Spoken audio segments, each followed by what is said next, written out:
All right. Good afternoon, everybody.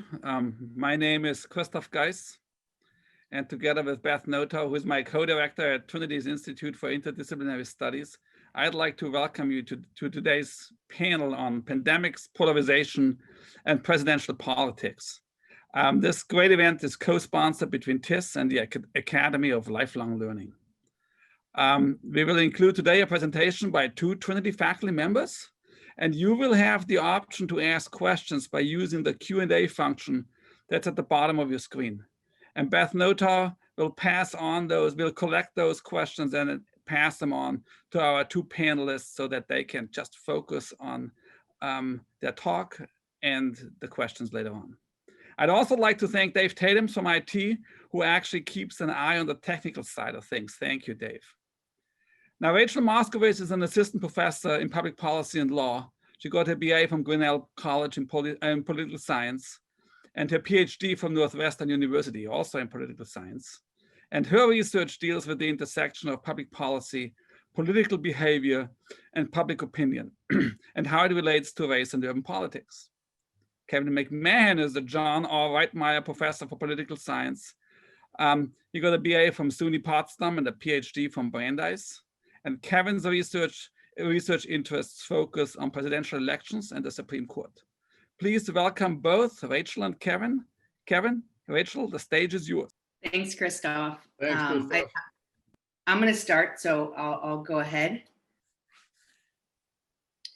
So I'm going to make a few brief remarks today that I believe are particularly relevant for this election. Both Professor McMahon and I are going to try to limit how much we say so that there's plenty of time for questions. I'm going to talk about two broad topics. The first is what happened in 2016 as far as polling and what lessons we might draw from it for 2020. And also I want to discuss briefly the relationship and impact of partisanship and racial resentment with some discussion of the Black Lives Matter protests this year. So polling. People often say the polls were all wrong in 2016, right? They predicted Hillary Clinton's victory, so we should ignore them. Well, that's not true and much more complicated. So then you might ask, why were the polls wrong? Well, that's not the right question, okay? The national polls were actually fairly accurate in 2016. They predicted that Clinton would win the popular vote, and she did, okay? The real problem here is that the presidency is decided by the Electoral College in a series of almost all winner-take-all elections at the state level and in DC. This means that if we want to predict the outcome of a close election, we need to pay attention to state polls in swing states. This is particularly important because the Electoral College is currently biased towards the Republican Party because of the inherent bias in the Electoral College towards small rural states. The problem, though, is that national polls tend to be the ones that are done by those with more resources and longer track records than state polls. So this created a lot of problems when there were a lot more national polls and the national polls were of higher quality than the state polls. But there were a few things that did happen that led to some inaccuracies, and I'm going to talk about them. So the first was, there was this question of, were there what people called shy Trump voters or late deciders that caused some of the inaccuracies? So what are shy Trump voters? These are people that theoretically didn't want to tell the pollster they were for Trump for social desirability reasons, versus late deciders who are the people that didn't make up their minds until the very end, okay? According to a lot of analysis by Pew and the American Association of Public Opinion Research, it really was late deciders, okay? If a high proportion of these late deciders go for one candidate, and in particular in a few states where it's really close, this can impact the results and expectations, which is what we saw in 2016. Why did this happen? You know, there's a lot of reasons. There is some evidence, and certainly people blame Comey's late letter to Congress about reopening Clinton's email probe. What about those shy Trump voters and that hypothesis? This has mostly been disproven because there's little evidence that this actually went on. There's a lot of different ways we could describe it. I'll give you two. One, we saw that Republican Senate candidates also outperformed their polls. This wouldn't lead us to expect the Trump shy voter theory was true. And also there's been experiments to test when people were talking to a live person versus not, their willingness to describe themselves as a Trump supporter, and there was no difference. Okay, couple other issues that happened in 2016. One, Trump did exceed expectations in turning out certain voters, including people who often vote. This impacts the accuracy of polls because one of the big things they're trying to do is predict turnout, and they use prior turnout and expectations because that's the most likely predictor in order to do that. But if there's a big shift, that leads to error. And another issue that came up was that the polls overrepresented college-educated voters, and they strongly favored Clinton. So that also led to problems. So what about 2020? What's my advice? And what's my analysis? First of all, with the pandemic, this is going to affect polling and increase challenges for pollsters for participation and other factors. The pandemic also means people will be voting by mail more so than in the past. And vote by mail has a higher percentage of spoiled ballots, which means a lot of things. But for the case of predicting the outcome, this increases our uncertainty. Another thing that I really want to emphasize is that polls always have a margin of error. This is our estimate of uncertainty, and we should always look at these when looking at polling data. You can't skip the margin of error. We also need to remember that polls are merely a snapshot in time, and also understand that the polling models, right, like by 538 or the New York Times or other folks, these are what we call probabilistic, meaning just because one outcome is more likely, it does not mean it will happen. Unfortunately, people tend to think categorically as opposed to probabilistically. So this leads to misinterpretation of what these polls tell us and these models. More national organizations have started polling at the state level, so that's good. And there are more state polls that are of higher quality. The last couple points, though, I'll note is that a big factor in election outcomes is really turnout. Okay, and this is always a challenge to predict. I already mentioned that it was a challenge in 2016, and it's especially true because of the pandemic. Polling organizations try to deal with this, but it really creates a challenge, and it is a prediction. You have to think of it that way. Also, lastly, pollsters do something called weighting, which is an attempt to adjust poll data in an effort to ensure that the sample more accurately reflects the characteristics of the population as a whole. And so this also essentially requires them to make some estimates about turnout, likelihood of voting, and potentially waiting for non-college respondents. So again, this can create inaccuracies, and it is based on predictions. So what's my advice with regard to polls? I would say don't dismiss the polls. They tell us something relevant. They tell us something that's going on, but do take the polls and election forecast models with a grain of salt. We should always be cautious in our interpretation, and we should be sure to look at multiple polls or models, not just one, and also look at the trends.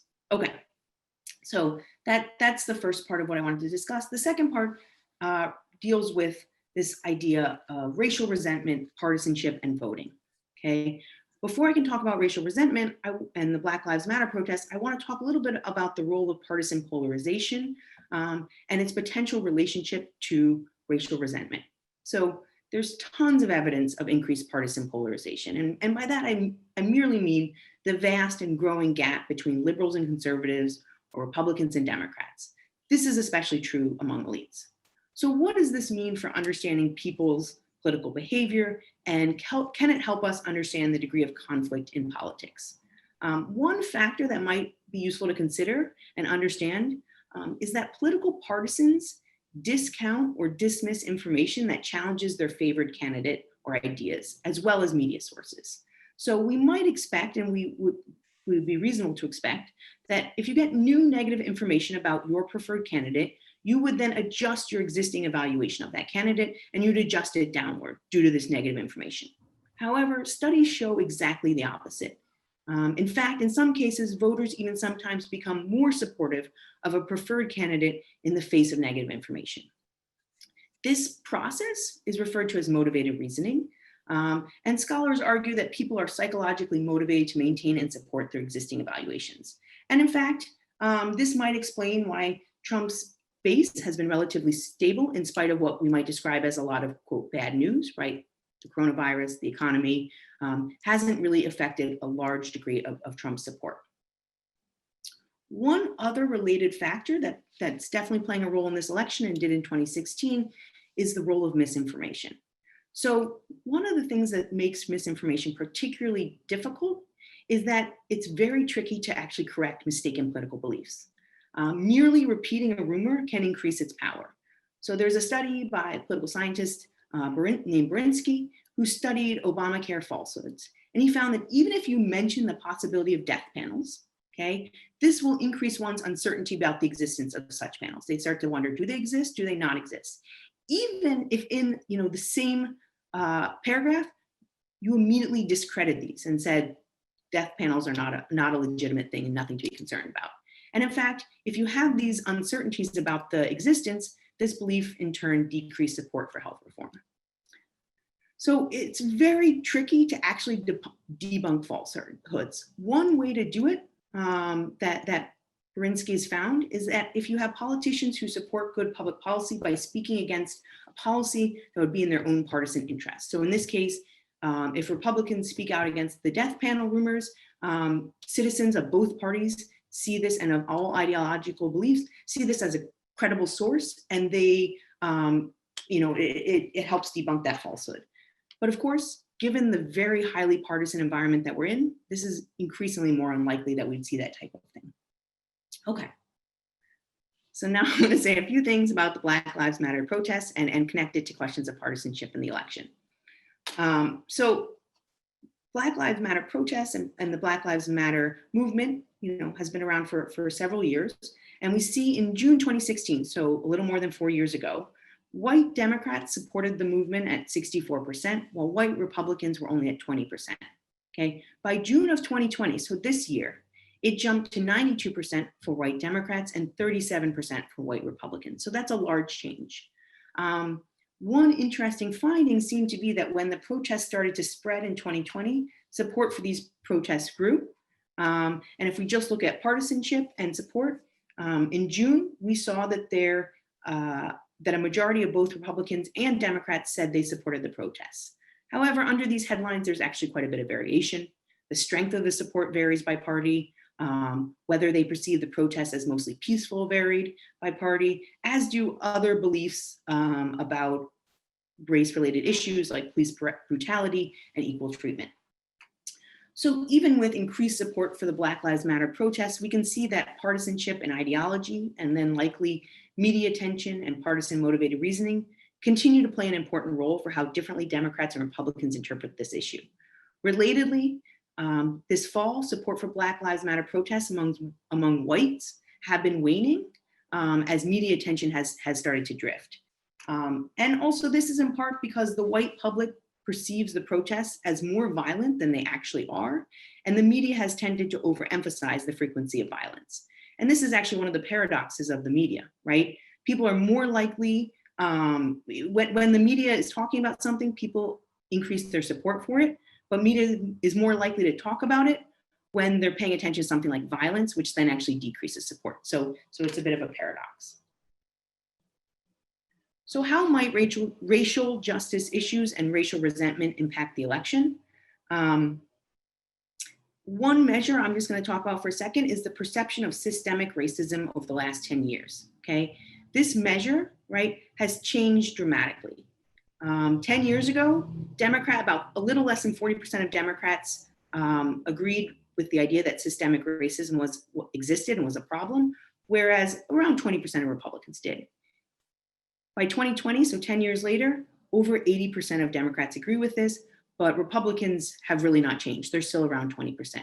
So this change is largely driven by white Democrats, since Black Democrats were well aware of this issue before. At the same time, party composition has changed, even in the last 4 years, but especially over the last 10 and 20 years. People of color make up more and more of the Democrats and less of the Republicans, and there are corresponding demographic changes that mean there are more people of color in the voting population. So the question for the election, one question people have asked for the election is, as Democrats increasingly emphasize racial issues, they also still need to attract and win over the support of formerly GOP white suburbanites to win the Electoral College. Not necessarily the popular vote, I'd argue, but certainly the Electoral College. And so some have wondered how far they might go. And I'll conclude by saying I think Trump in some ways has tried to play into this with his talk of law and order and claims that Democrats are trying to take away the suburbs from the middle class. But up until now, at this point at least, it has seemed relatively unsuccessful for him. Why not? One explanation, his tactics are a little too crude in the way he discusses race, and white Americans are critical of how Trump handles race relations. Another political scientist, Tali Mendelberg, has found that in order for the Republican to play the race card successfully, it has to be really subtle. White moderates do not want to think of themselves as being racist. And so if it's too explicit, they won't play into it. This is not to say, however, a more subtle politician couldn't play into racial resentment in the future. That's all I have for my opening remarks. So I'll hand it over to Kevin now, Professor McMahon. Thanks, Rachel. So I was gonna talk about basically two broad issues dealing with the campaign and the election. The first, sort of the nature of the campaign, and then I'll speak about the role the Supreme Court has played in this campaign or this election. First, the nature of the campaign. I think pretty early on, I read something of the fact that if this were an election about a referendum on Donald Trump, that Biden would win the race. That particularly after coronavirus and the handling of coronavirus, that this was simply not going to be a successful campaign, again, if it were about Trump. So to some extent, the coronavirus played into or aided Biden's approach, because Biden was trying to, in a sense, downplay himself, right? And the coronavirus, in many ways, allowed him to do that, right? He didn't have to go on the campaign trail. He could sort of take more of a laid back approach. And it was going to be about, therefore, making it about Trump, not in a sense, a close investigation of his, many years in Washington, both in the Senate and as vice president. So what you're seeing now is Trump is trying to change the conversation of the campaign, right? He doesn't, this is part of the reason why he was upset, for example, when the list of issues were released for tonight's debate, which has historically been, the third debate has historically been about foreign policy. This year, the commission didn't say they were going to do foreign policy. And the list included things like, of 6 issues, included things like coronavirus and climate change. I believe another one was American families. So these are themes that he's not interested in really highlighting. I think what you really see, particularly with his focus on Hunter Biden, and I think we'll hear a lot about Hunter Biden tonight, despite the nature of the issues that he's going to be asked about, is an attempt, as Rachel suggested, this is an attempt to replay 2016, right? Towards the end of that campaign, the idea of crooked Hillary, or Hillary should be in jail. Those types of issues were reinforced when Comey came out with his letter, which was about 10 days before the election, right? That this idea that the Clintons were corrupt, and that you didn't want a sort of repeat of another Clinton presidency dealing with issues like that. That played into concerns about Hillary, and therefore allowed Trump to make the case that he was the better candidate, at least to a very select group of people, right? And you have to remember, Donald Trump won the presidency in a very narrow way. He won those 3 states, Michigan, Wisconsin, and Pennsylvania, all by less than 1%. So this very narrow path was what allowed him, to capture the White House. And as you all know, despite the fact that he lost the popular vote. So it's not surprising that in these final days of the race, that he's trying to pivot off of, issues where he's not doing too well, right? And meaning not doing too well based on polls where voters are asked, who do you think will do a better job dealing with, whether it's the economy or whether it's coronavirus. Certainly on coronavirus, the support is for Biden. So he doesn't want to talk about issues where he thinks he's going to perform poorly in the eyes of the voters. So this pivot to Biden as a corrupt politician, that his son has made a lot of money in places like China, sort of again is sort of an attempted repeat of 2016. Now some might say, well, this can't appeal to the swing voter, right? This sort of base red meat strategy. So why would he be doing that? Well, part of the argument is based on the idea that the swing voter is much less significant in the age of polarization than swing voters used to be, right? In the Bill Clinton era, we used to talk about soccer moms and NASCAR dads, these people who would vote for different party candidates depending on the year, right? That they would be voting for the individual, the person, not the party. But today, because of polarization, more people vote for the party and not necessarily the person. Pew came out with a poll just yesterday showing that about 4% of people were intending to vote for a Republican at the presidential level and a Democrat at the Senate level, right? That there weren't many people who were going to split their ticket. So the idea is, if you're not converting, right? If you're not convincing Hillary voters to come to your side, as would have happened in the past, what you're really doing is mobilizing. You're trying to get your people to the polls. You identify your people and you get them to the polls. So people who may have never voted before, but who are demographically in line with the types of individuals who you think you're connecting with, you need to get them to the polls. And this is what Trump did very well in places like Pennsylvania and Florida and Michigan in 2016. He identified those voters more likely to vote for him, and they came out. So even if Hillary did well in particular parts of those states, Trump outperformed the expectation of how he would do in more rural places. And this was, as Rachel was suggesting, as part of the reasons why the polls weren't as accurate as we might have expected.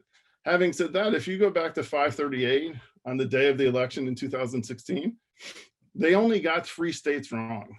They were only incorrect in terms of what states they thought Hillary Clinton would win or Donald Trump. They only got the 3 so-called deciding states wrong: Michigan, Wisconsin, and Pennsylvania. All the other states were correct on their map. The Supreme Court, moving on to the Supreme Court. This is interesting times for the Supreme Court in American politics, because traditionally, in all honesty, the Supreme Court hasn't played much of a role in presidential elections. We might expect that it would play a role, but it hasn't really played that much of a role historically. However, if we think about the last 3 elections, 2016, with the death of Antonin Scalia in February of 2016 and the attempt to fill that seat by President Obama with Merrick Garland, the Supreme Court was at least a component of the election campaign. It was, for example, one of the first questions in the I think second or third debate.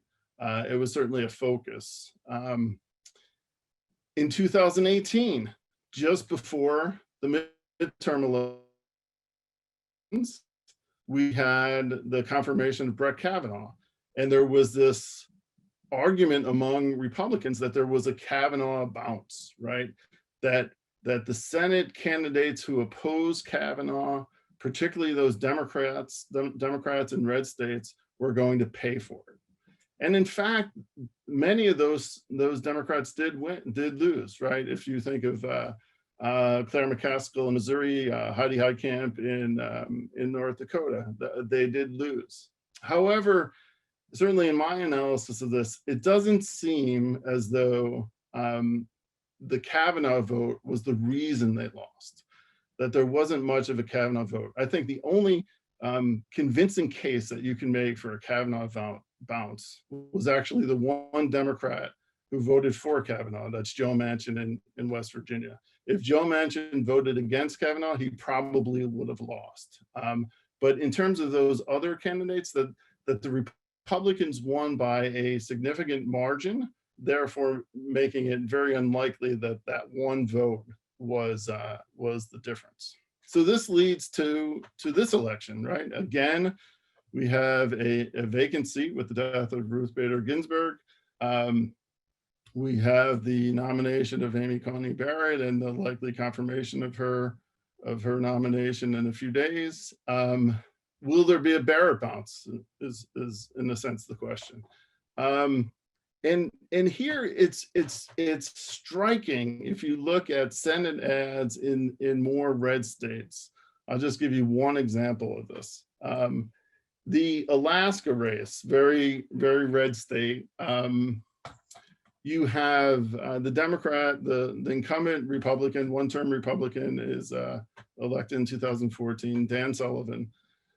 And the Democrat is, he calls himself an independent Democrat. He's not actually identified. He's not a member of the Democratic Party, but he's been endorsed by the Democrat, is Al Gross.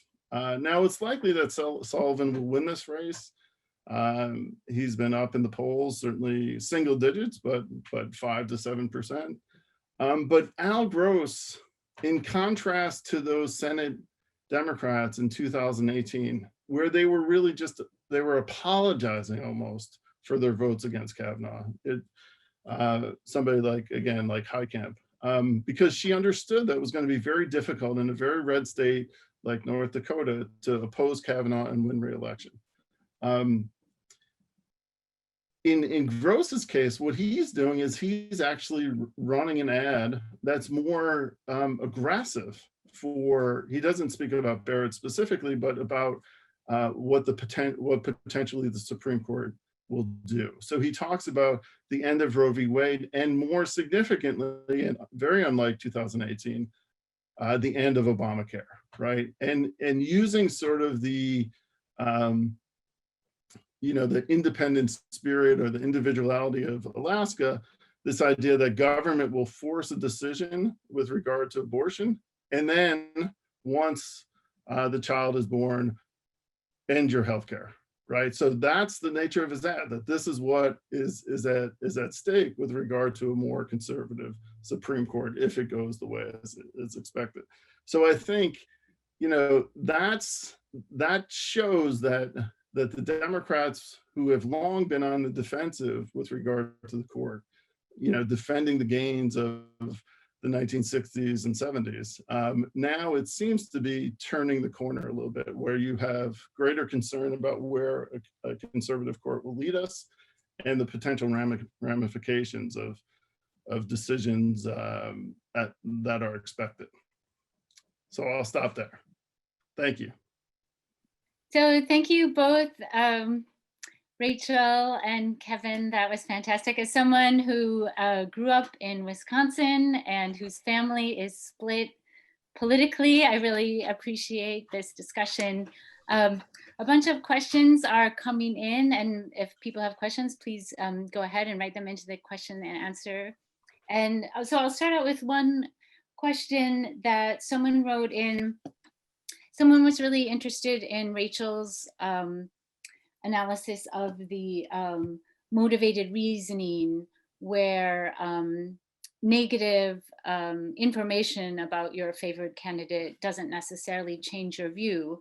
And so then the person is wondering, and I'm wondering, coming from Wisconsin, how, if this happens and people just dig in their heels, then how do we have how do we have productive national conversations, or how do we have conversations across the aisle, so to speak? So if you could, or across the dinner table in my case. Well, it's a little tricky. I mean, given the degree of polarization that exists and that we understand these psychological mechanisms that drive people, that's what partisan motivated reasoning is, that drive people to reinforce that. And then in the context of highly polarized times, it makes it even trickier. I will say there's a little bit of a difference between getting information from, say, a news source or reading about it, and then sort of someone's response to it, versus a conversation with someone you might know. This isn't necessarily from the research on motivated reasoning, but it is from the research in political psychology on how you can change people's minds. This is from actually on research about LGBTQ issues, but I think they've also applied it elsewhere, that if you actually have a conversation, an open dialogue with someone that you know, or someone that's willing to talk to you and hear you out, that actually can change that, especially if you give insights about your own personal experience.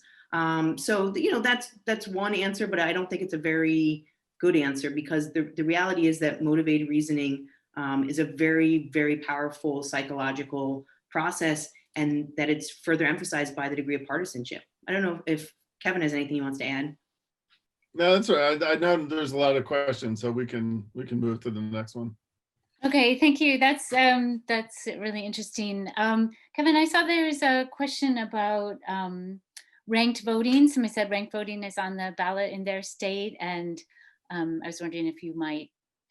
They're wondering what are your views on this? Sure. Yeah, I mean, I know it's been in place in Maine, and I mean, I don't have too strong of views on it. I mean, it seems like a way to allow for more choice, as opposed to, you either vote for one candidate as opposed to another, that you can, it's certainly practiced in many, many other countries. I know it's practiced in Ireland, for example, where you don't, it's not that you can vote knowing that if your first choice doesn't come in, that your vote is in a sense thrown away, that you still have the possibility for your vote counting, and whether that makes a difference in the voters' eyes, I don't know, but it does seem to be more small d democratic than a traditional way of voting. Thank you. I guess maybe a question for both of you. Which state matters most in this election, and do swing voters matter then in that state? Yeah, I mean, for me, I'll go first. I think Pennsylvania. If Pennsylvania is very interesting, because obviously Joe Biden is from Scranton. He didn't move away as a fairly young boy, but he was being that he was the senator from Delaware. He was often referred to as Pennsylvania's third senator. So this is part of the reason, for example, why Donald Trump continues to say that Joe Biden is opposed to fracking and will end fracking. Fracking is very important in the state of Pennsylvania. And depending on how you play out the election results, Biden can lose Pennsylvania and still win, but it becomes it's a little trickier for him if that happens. I think I'll just add, I mean, I think Kevin's right. I think Pennsylvania matters a lot. I think some of the upper Midwest states like Wisconsin and Florida potentially could be pretty influential because it has so many votes, Electoral College votes. But, these things are easier said retrospectively than in the current time. But, I think if you keep your eyes on those kind of states, if other states start, something like Arizona went Democratic, I think that shows you it's unlikely. I wouldn't predict that Arizona goes Democratic, but we don't see some of these other states also going Democratic. So, it's hard to say, though. I really think it is hard to say in advance. Yeah, and just one, and then there are some states which are real states that we never talk about, like Texas, where you literally see polls where the race is close. I mean, if Joe Biden wins Texas, turn out the lights, because there's no way Trump wins the presidency. So I mean, I'd be surprised if that happens, but the polls do suggest that it's a close race. Thank you. There's another question coming in that's an interesting question. How do you explain the Obama-Trump voter, someone who voted for Obama and then voted for Trump? You want to go first on this, Rachel, or? Sure. I mean, I think there's a lot of, there's been a lot of research on this and a lot of attempts to try and explain this behavior. I think one of the big arguments about it is that economic anxiety, basically. So that's one argument where people basically argue that given the economic anxiety, especially of working class and non-college or non-college educated individuals and shifts that are happening in the United States, there's a lot of concern. So that led some people to make this shift. I also think there has been a response due to racism in the United States. I think it can't be ignored. That Obama was our first Black president, and it really created increased racial resentment in the United States. I think it's somewhat of a combination between some of those economic anxiety and racial resentment. But I don't know what Kevin's thoughts are. Yeah, no, I mean, I think this is sort of the $1 million question, right? How could this happen? I mean, for me, I've been particularly interested in upstate New York, which, if you take, I'm originally from there, but if you take out New York City, and really even 4 boroughs of New York, not include Staten Island, New York becomes essentially a battleground state. And traditionally, upstate New York, for example, far upstate New York, the so-called North Country, has been traditionally Republican, but Obama did quite well there, right? And you might expect, or you might certainly, I'm sure the Clinton campaign expected that Hillary would do well there, just like Obama had. Because why? Because she was the senator from New York, and had performed quite well both in 2000 and even more so in 2006 when she was running for re-election. But Trump flipped these congressional districts in upstate New York, certainly one that I've certainly focused on, New York 21, in a way that shows that something significant. And I agree with Rachel that racial resentment is probably the main reason that they were willing, some of these voters at least were willing to give Obama a try, but their lives didn't improve, things didn't change enough. And the rhetoric, sort of the red meat rhetoric that Trump was using really attracted them. Now, but again, going back to this mobilization versus conversion, how much is it actual conversion that people voted for Obama and then Trump? And how much is it just more people who never voted before came out and actually voted for Trump and were first-time voters? Thank you. There are quite a few questions here about the Electoral College, and if you could imagine the end to the Electoral College, and then what would be the ramifications of that? Yeah, I don't expect an end to the Electoral College anytime soon, just because you would need a constitutional amendment, I believe, and it would be very difficult for, given the nature of the states and the fact that there are more small red states, it'd be very unlikely that these states be willingly give away their power.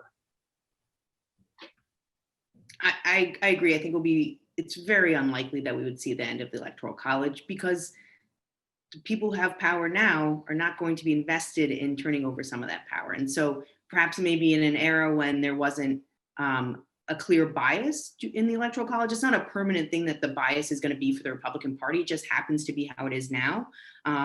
It doesn't necessarily have to be. But given, particularly because of that, there's no incentive to change it, and you would need too many people to be willing to give up their power, and due to polarization, that's highly unlikely.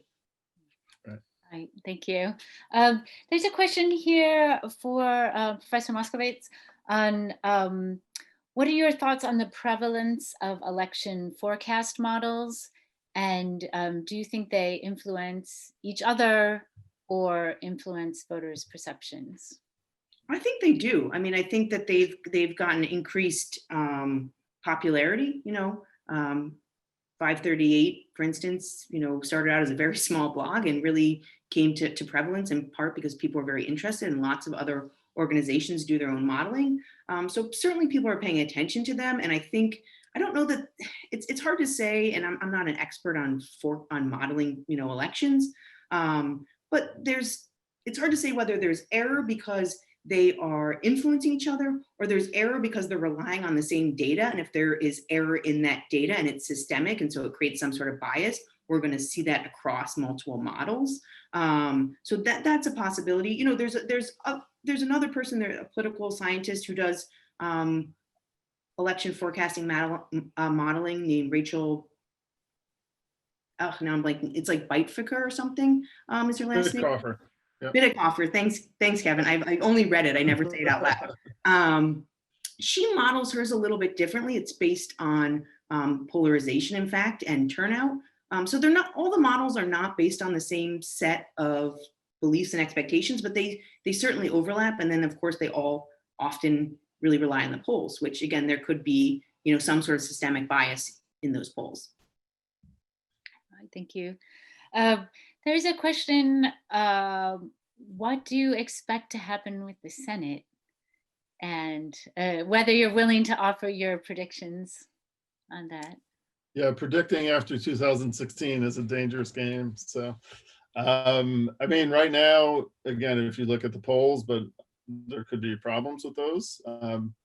As Rachel says, people tend to not pay attention to the margin of error. So close polls are really only telling us that the race is close. If a poll comes out that says it's Biden 46 in a state and Trump 45, that just says it's a dead heat, right? It doesn't say that Biden's actually up 1%. So in the Senate, the Democrats will lose one state, most assuredly, is Alabama. And that means they need to pick up 4 seats if Biden wins the presidency, and 4 seats if Trump wins the presidency. I think they're ahead in 5 races, again, according to the polls. But some of these states are, pretty, if you look at 2016 numbers, pretty conservative states. So, Arizona, for example, most likely the Democrat will win. He's way ahead. Montana is one of these states where the Democrats have a very good candidate, Steve Bullock, who's the current governor. But whether or not he can turn a very red state is certainly a question mark. Iowa, another one, a Trump state that the Democrats ahead in. North Carolina, again, Trump state, Democrats ahead. And then finally Maine, which is, the more likely one. But Susan Collins has been a senator who's been around for a long time, and perhaps she can still pull out a victory, but she's certainly down in the polls. So just to sum up, I mean, right now it looks like they would take back the Senate, but there are some of these factors that they need to win in previously Trump states. I'll just add really quickly, if Trump wins, I think the Republicans will hold the Senate. If Biden wins, I think the Democrats have a chance, but for all the reasons that Kevin just explained, it's not a sure thing one way or the other. Thank you. There's a question here that's related to, do you think the lack of college students present on some campuses due to COVID will have an impact on the election? Maybe. I mean, the sad truth is that college students do not turn out as at the numbers that they could or should, right? Young people on average, including college students, just don't vote in as high a number as we might expect or want them to. So in some ways, their turnout's often depressed. But I do think that, a lot of campaigns, often, especially Democratic campaigns, make a big effort on big college campuses to really register voters and turn those voters out. Often, maybe having early voting sites on those campuses just to make it as easy as possible, eliminate all those barriers. And, I don't know how much we're going to see of that, or how much of that is really going on and what's possible, and that students are more spread out. Then again, maybe in their homes, and they're already registered from high school or some other, means that got them registered in their home state. So it's hard to say how much of an effect it will have, but I think it's possible that we could see college students voting at a slightly lower level this election. Yeah, I mean, it's a very good question, and I think I don't have an answer, but it does. Rachel's response reminded me of something that I wanted to mention that I didn't, and that's the so-called enthusiasm gap, right? That Trump's voters are very motivated, and Biden's aren't, right? And Trump tries to make a point of this when he highlights the size of his crowds, whether or not that's a good thing during a pandemic, but he does highlight that. And Biden has sparse crowds when he gives speeches. So that's one of these question marks about whether or not enthusiasm matters as much as the Trump people are saying it does. You don't see, for example, it's interesting the signs that you see. There's certainly Biden-Harris signs, but there are also signs, for certainly in my neighborhood, that say "Buy Don," BYE space DON, right? So this play on Biden and saying goodbye to Donald Trump, right? Or any competent adult 2020, right?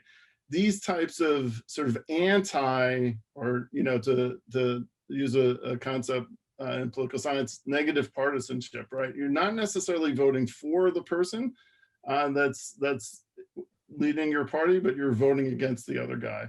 And I think that sort of enthusiasm certainly has an impact on who votes and whether or not that carries on into college campuses. And I mean, just one more thought. Given the fact that there's so many other ways of voting this year than there have been in the past, that's going to be a real question mark of who votes and who doesn't. Thank you. We have just 2 minutes left, it looks like. I don't know if there are any concluding, since it's such a short time, if you each just want to leave us Sure. with a thought. Kevin, do you want to go first? Okay. Closing statement. Yeah, I mean, I think it'll be, I think the final few days will be there'll be a lot of craziness that goes on, as often occurs in campaigns, and hopefully there won't be things that we fear of, like voter suppression. Hopefully all votes will be counted, and that it'll be a race that has a clear result, because I think if there isn't a clear result, that will be particularly problematic for American democracy. I'll just add, we're still, 2 weeks out approximately. Things do change. I think there's an argument that did happen in 2016. Things changed in those final weeks. So, I think there are still lots of possibilities of things happening. And my final point would be, if you're eligible, go and vote, please. Be part of this democracy and make your voice heard, whatever it is. Thank you both so much for excellent presentations, and thanks everyone for writing in great questions. I tried to get through as many of them as we had time for, but I really appreciate you all joining us today and taking the time to write questions and reflect. Thank you so much. Thank you. Thanks, Beth. Thank you, everyone.